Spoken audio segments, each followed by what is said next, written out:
Hey guys, welcome to an example on finding the radius of convergence for a power series. So our power series is going to be x minus 4 to the n all over 2 times 3 to the n plus 1. Now, in order to find the radius of convergence, we're going to use the ratio test. Okay, so if you haven't looked over the ratio test video, I strongly suggest you do so.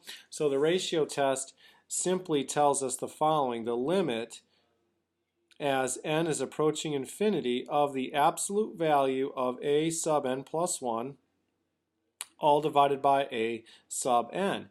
Okay, so basically the a sub n plus 1, it means we're going to look at this whole thing and we're going to plug in n plus 1 in for n. So let's go ahead and start the process. So we say the limit.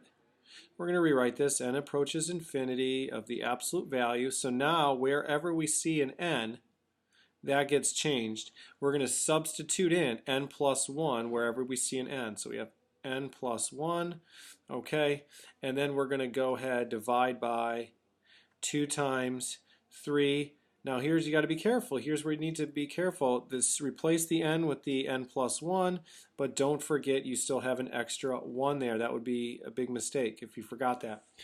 Then you're going to divide by a sub n. But this is a fraction, so dividing by a number is the same thing as multiplying by its reciprocal. So we're going to have times 2 times 3 to the n plus 1 over x minus 4 to the n. Now, I want to just bring your attention over to a couple things here.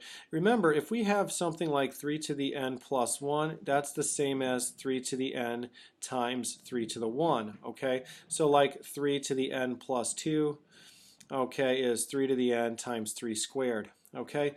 This simplifies really nicely, okay? The 2's are going to become 1's. Okay, 3 to the n is going to cancel with this. 3 to the n is going to become 1. Then the 3 up here is going to cancel with one of these because there's this 2, right? 3 to the n plus 2. X minus 4 to the n is going to cancel with this one. And we're really left with this limit as n approaches infinity of the absolute value of x minus 4 over 3. Now, in order to show that this converges using the ratio test, we have to be less than 1. So if I go ahead and look at this, so we have the absolute value of x minus 4 over 3, and we want that to be less than 1. That's how we know it converges, and we want the radius of convergence. Okay?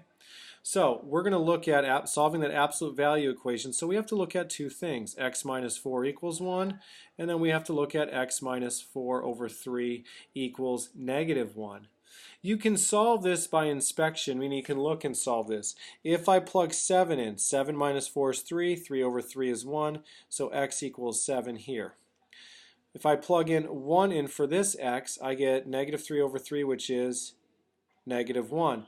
So my x is going to be between 7 and 1. Now, some texts will say test the endpoints to see if convergence, right? But in this case, we're looking for the radius of convergence. So if I have a number line, 1, 2, 3, 4, 5, 6, 7, okay, I want to know the middle value. So I have 1 plus 7, that total.